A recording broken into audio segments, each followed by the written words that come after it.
everyone is wrong about this year's MLB Trade Deadline. If you've been on social media over the past few days, you've noticed a common theme. Temper your expectations. This trade deadline is probably going to be underwhelming. The next CBA and possible salary cap is causing teams to be more cautious.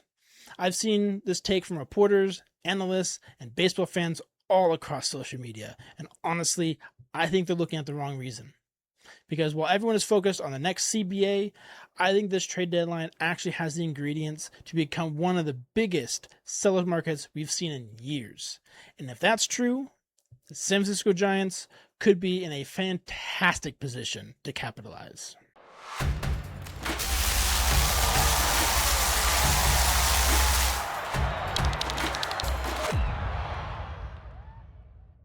What's going on, everybody? Welcome back to the Orange and Black. My name is Sean Holloway, and if you're new here, this channel is where we break down everything San Francisco Giants using analytics, the eye test, common sense, and a whole lot of baseball. If you enjoyed this video, make sure to hit the like button, subscribe, and ring that notification bell. Now let's talk about why I think everyone is misunderstanding this year's trade deadline. Now, to be fair, the concern isn't completely made up, right? There have been multiple reports that ownership groups are keeping the next collective bargaining agreement in the back of their minds. If a salary cap is being discussed behind the scenes, it makes sense that some organizations might want to be a little cautious. I'm not disagreeing with that at all. What I disagree with is the idea that this automatically means we're headed to a boring trade deadline. Because I think there's much bigger factor that people aren't talking about: supply and demand. Supply and demand. Right? As of this recording, there are only 6 teams that are more than 5 games out of the wild card spot. That means there are only 6 teams that are true sellers: the Angels, the A's, the Royals, the Rockies, the Mets, and of course, the Giants. It's a tiny seller pool. Meanwhile, almost every other team still believes they have a legitimate shot at the postseason. So what happens when we have 20 plus buyers and only a handful of teams that are willing to sell? Bidding wars. Prospect prices go up. And suddenly players that might not have been viewed as elite trade pieces become incredibly valuable simply because there aren't enough good quality options available. That's why I think the quiet deadline narrative is missing the bigger picture. One of the people that's making this argument is Jeff Passan. He said that he doesn't view Luis Arraez or Robbie Arraez as a tier 1 trade candidate. Now, before anyone takes this the wrong way, this is not a shot at Jeff Passan at all. I think he's one of the best baseball reporters in the world. 99% of the time, what he says is happening is true. But even the best analysts in the world can misread how baseball is going to unfold. Just look at the home run derby, right? He publicly questioned the new format and suggested it might end up being slow and not very entertaining.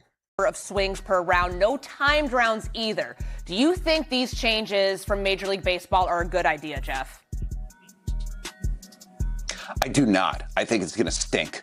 And I'm like, genuinely, I'm worried about that, because the whole reason that the timer came in the first place is because it felt really slow. And the timer brought urgency, and the timer brought a countdown and an end. And, you know, we're just going to see tonight, I think, time between pitches. It's going to grind a little bit. Ended up producing one of the most exciting home run derbies we've seen in years.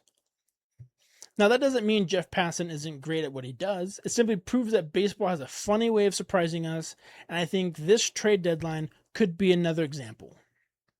Because I don't think this is about identifying the absolute best player on the market. I think it's more about identifying which contenders become desperate enough to pay a premium. So let's start with Luis Arraez. Everyone knows what he brings offensively: elite contact, elite bat on ball skills, elite. He rarely strikes out. He puts constant pressure on opposing defenses. But what has really changed this season? His defense. Now, credit goes to Ron Washington, right? Arraez has transformed from one of the weakest, probably even the worst second baseman in all of baseball, into what is now a Gold Glove caliber season. Now, he's not going to win the Gold Glove, right? You've got Bryce Trang, who's better, and you've J.J. Weatherholt has been absolutely insane, right? They're the front runners for sure.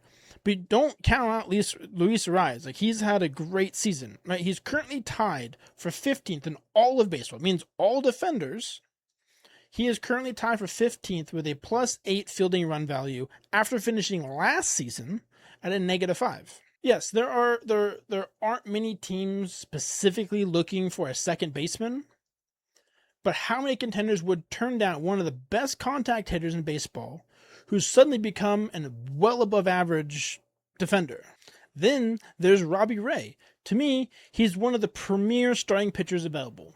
Maybe even the best, depending on what Detroit does with Terry Skubal, right? He's the best if they don't decide to trade him, and he is second best if they do decide to trade him. Some people will point to his FIP or his WHIP and say, oh, he's unlucky. Sure.